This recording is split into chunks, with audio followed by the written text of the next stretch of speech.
What's going on, y'all? It is Thankful Thursday. I give God the glory for today. I give God the glory for the energy, the revelation. I've been a little weary in my body, but that's neither here nor there. I have absolutely gotten a revelation this morning as I was studying this morning. I went on a walk this morning, and I'm glad I did because it actually helped balance my energy some. But before I went on my walk, I read Luke 17.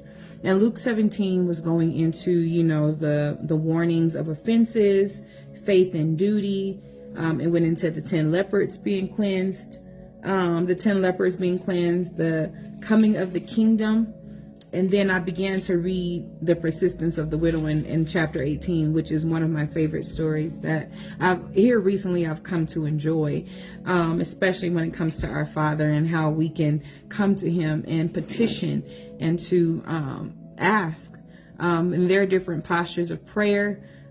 Sometimes it is a petition. Sometimes it's a declaration and a decree. Sometimes it's warring. We have different types of praying, but that's neither here nor there. I'm excited.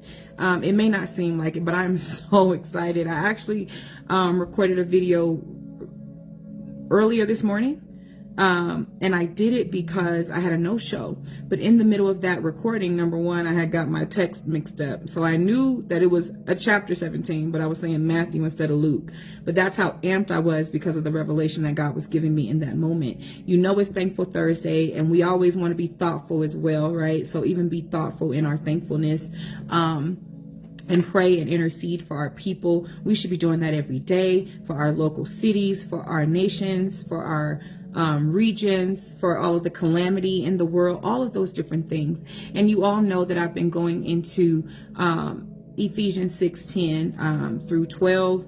I recently tapped into 13 a bit because that's actually going into putting on the armor, how you take up your armor, right? And so you don't go into battle without putting your armor on, without getting that on, right? That's to get and to take on. And so, but as I am sharing these things with you all, once again, it's not just for you, it's for me. And one thing about me, if I am teaching or if I'm sharing something that the Lord has given me, it's not, sometimes it could be something I've already dealt with. Sometimes it could be something that I'm currently dealing with, or something that I will be dealing with in the future. And so in this time, there are things that I'm currently dealing with, and the Lord has been challenging me. He's challenged me to level up my faith, and I've actually declared that in this season that my faith will be leveled up, that it is leveled up, and I will match the Lord and see what the Lord is going to do, because I know he has mighty things for not just me, for a lot of us. He has a lot of mighty things in store for us, and so he's gearing us up, because as the world goes into calamity and chaos, he wants us to be in peace. He wants us to balance ourselves in him, not grow weary in well-doing, not even get distracted, not get discouraged, and let your faith go forth and not be caught up in what things look like. It could look like calamity even in your own life, but you have to level up your faith to match that. Hence my point that I'm going into with Luke 17. So I want to highlight the 10 lepers. So I'm on my lunch break, and I couldn't go into my next appointment without correcting what I tried to put out. And I also am too excited. So just to be transparent, for me in this moment, God is challenging me on the leveling up of the faith. Like I said, I'm going to do it. It's here. I'm going to level it up in certain areas that I'm struggling in, and in other areas it's already leveled. So I'm just trying to balance my faith in everything, but level it all up at the same time, right? So it can't be imbalanced. I can't have faith for someone to be healed, but I don't believe that I'll be healed, or I can't believe and have faith that someone's finances are going to come into alignment, but mine's don't, or I don't believe that for me. I can't believe that someone else is going to get their house and they're going to come out of something and I don't get my house. I can't believe that someone else's family is going to be delivered, but I don't believe my family will be delivered, right? So my point in saying this is God is just showing me the areas where I have to level up. And sometimes I struggle with it even for myself, right? For the things that he wants to bless me with. Sometimes I struggle with that. And that's because I've always been a woman of faith. But now in these last couple of years, he's trying to get me to come into a new level and come into agreement with him on some things. And it's hard for me to see, right? And that's just all transparency. But this is where I got ate up, okay? So I was reading the 10 lepers before I went on my walk, about the 10 lepers. And as I was trying to put a video out before, I was talking about thankfulness, right? And as I began to talk about thankfulness, we know the story of the 10 lepers. I'm going to read the text to you so that you can actually hear it from me and from, you know, from the word, and then I'll expound on it, because I know the story and I know what happened, but when you read it, it's different. So chapter 17 of Luke, verse 11 through 19, it says, "Now it happened, and as he went to Jerusalem, that he passed through the midst of Samaria and Galilee. Then as he entered a certain village, there met him 10 men who were lepers, who stood afar off. And they lifted up their voices and said, 'Jesus, Master, have mercy on us.' So when he saw them, he said to them, 'Go show yourselves to the priest.'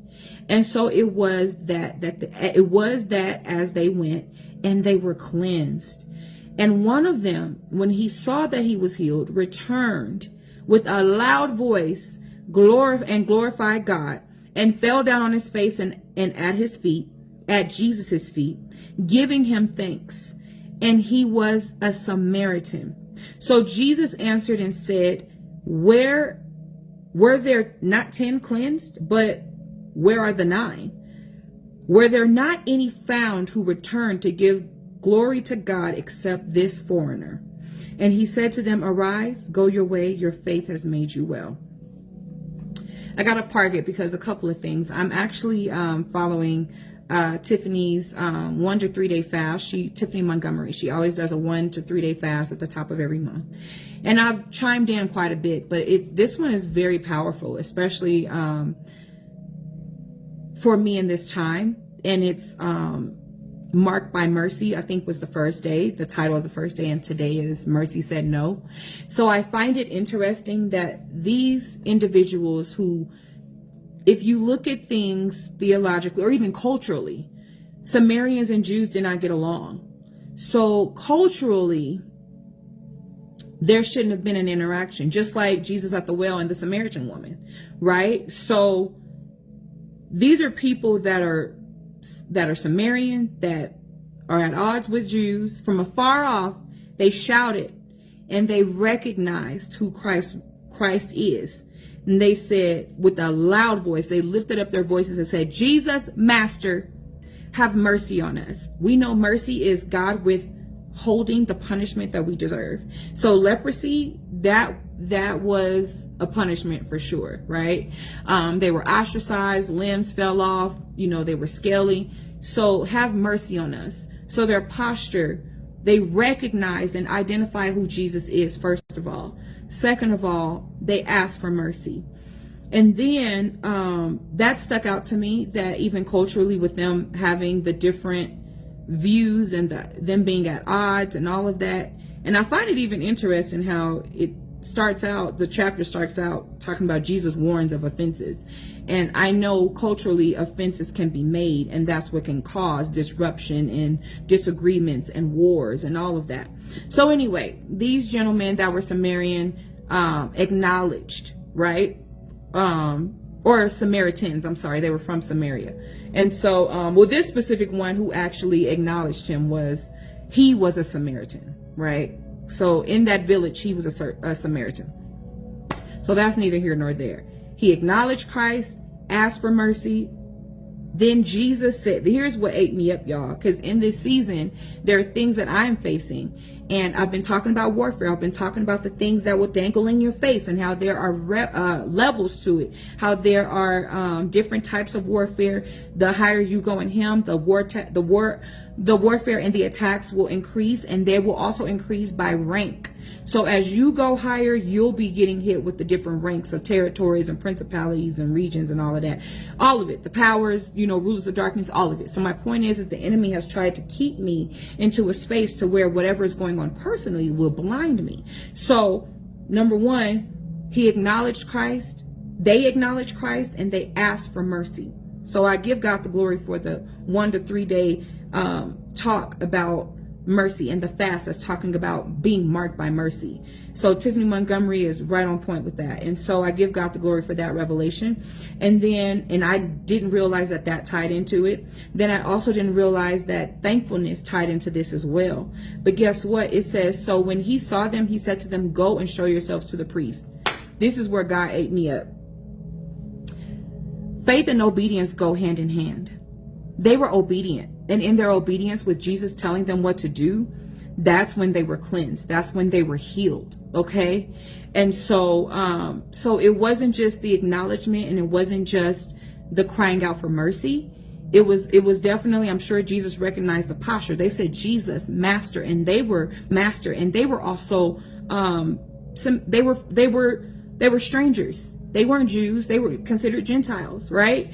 So they recognized him. They cried out unto him. He told them what to do. They were obedient. Let me just break down to y'all, okay, what I had to, because I had thought about it in the first video that I was recording. I'm like, oh my gosh, like it never dawned on me that obedience and faith go hand in hand. There's a level of trust when you are obedient. And let me just read to you the definition, okay?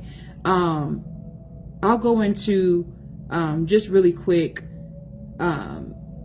the regular definition, and then what in religion, and what the definition in philosophy as well as religion.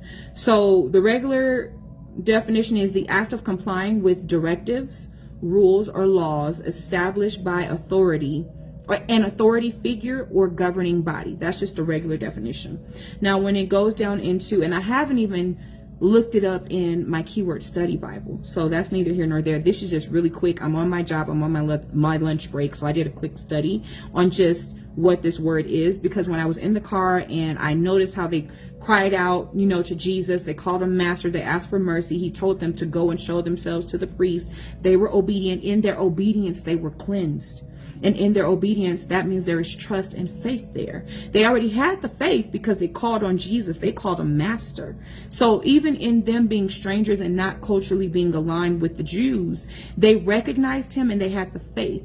And so in religion and philosophy, obedience means it often refers to adhering to divine commands, reflecting trust, respect, and submission to a higher power. Submission. And then I ended up looking up surrender, and I probably should have looked up submission too, but because I do believe that I saw the word surrender somewhere, but I can't remember. But either way, it's really good. It's an expression of deep love and, oh, okay, that's what it is. I'm sorry, y'all. Submission is an expression of deep love and surrender to God's authority. So I did look up submission, and then it's surrendered. It's an expression of deep love and surrender to God's authority in the religious aspect, okay? And then it says it's yielding control, possession, or power to another, usually after a struggle or a demand. Interesting, right? There was a demand made, and there definitely was a struggle. So it says struggle or demand. And even for me, I know I try to make all the pieces align. I try to do what I can. I try to do my part. And sometimes God is like, I don't need you to do anything. I don't need you to do anything. I need you to surrender and submit to me. Right? And so I'm just being 100 with y'all and transparent. Okay. And so it says surrender is yielding control, possession, or power to another, usually after a struggle or demand. And it says in a spiritual and psychological way, it's the emotional or spiritual act of letting go of the need to control outcomes, resulting in acceptance, ease, or alignment with the higher power. Y'all, is so good. It is so good. Submission and surrender, that all ties into obedience. But I love how it said trust and respect, right? And submission to a higher power. Do you trust, respect, and submit to God? Right? And so, and all of that ties into the commands being acted out. Because if you trust, if you respect, and if you submit to God, if you surrender to God, if you're giving it to him, then that means you should be able to be obedient. That is connecting with trust, faith. And so he ate me up with that, y'all. So, and this ties into Thankful Thursday. Why? because I'm gonna go into the next part of the text. Okay, I'm gonna jump down as it says, go show yourselves to the priest. It says, and so it was as they went and they were cleansed.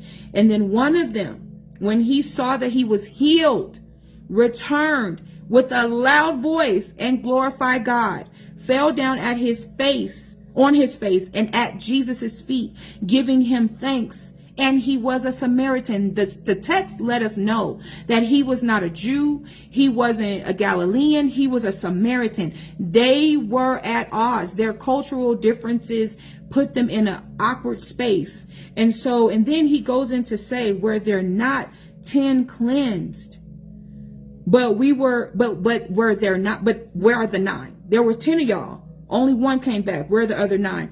What really got me even before Jesus' response is the fact that this man realized he was cleansed and healed, and he went back to give thanks. And it was it was a extol, right? He radically praised him. He thanked him. I can't even talk, y'all. He thanked him. He got on his feet and bowed.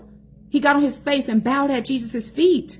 And God is showing me that in this Thankful Thursday, no matter what you're dealing with, no matter if it's an earthquake, no matter if it's a drought, no matter if your finances all over the place, no matter if you were not healed, whatever it is, you can thank him. You can thank him. So with that being said, I really wanted to just hone in on what it is that God is trying to get us to understand. He radically thanked him. Okay. And then Jesus asked, where are the others? Okay. Where are the others? Where are the others? I'm sorry, y'all, my mailman just popped up. So, where are the others at? And so he's like, it dawned on me, how many times do we often, call out for Jesus? We call out, we shout to the mountaintops. We're in church, we're in our homes, we're crying out, we're doing these things, we're in these spaces. But yet when we get what we need, we keep going and we don't go back to thank him. And guess what? They were cleansed as they went and they were obedient. You can thank him on the way when that's a whole word for me, y'all. I almost cried in the last video that I should have posted, but I couldn't because of the wrong text. I've said Matthew 17, but I almost cried because he's like, as I'm sending you out, Sam, as I'm telling you to do what you need to do, be obedient, but thank me while you're being obedient. Thank me in the trust. Thank me in the deep love. Thank me in the surrender. Thank me in the submission. Thank me in all of it. But he's like, where there not 10 of you, where are the 9? So they were healed. They all shouted, but everybody else got quiet once they were cleansed. This young man was like, oh, I'm coming to you. I'm shouting to you. I'm thanking you. I'm bowing to you. Okay. And then it says, were there not any found who returned to give glory to God except this foreigner? Then he said to him, arise, go your way. Your faith has made you well. In the King James Version, it says your faith has made you whole. My goodness. It says it has made you whole. And I just thought about how Thankful Thursday isn't just about what God has already done. It's about what he's doing. And we hear that a lot. But one thing I'm realizing now is obedience is faith. That's trust. That's submission. That is surrender. That's, I can't do anything else. I give it to you, God. And I'm expecting. They cried out with expectation and they got it. They went to show themselves to the priest and they got healed. But only one saw and recognized and went back and gave thanks to him on a whole nother, probably even louder than they cried out, Jesus, Master, have mercy on us. So, the mercy was given. And as they were obedient in faith, they were walking and were cleansed on the way, but only one came back. Let this Thankful Thursday be tied to your obedience. Let this Thankful Thursday be tied to you calling on God for mercy. Let it be that you extol him. My goodness, it ate me up, y'all. So I hope that this resonated with y'all. Let your thankfulness be tied to obedience. Let your faith be tied to obedience, because you can't be obedient if you don't trust him, if you don't respect him, if you don't submit to him, if you don't surrender to him. So trust the Lord with all thine heart. Lean not on your own understanding. In all your ways acknowledge him. He will direct your path. Your faith leads into obedience, which also leads into thankfulness, your healing, and being made whole. Give God the glory today.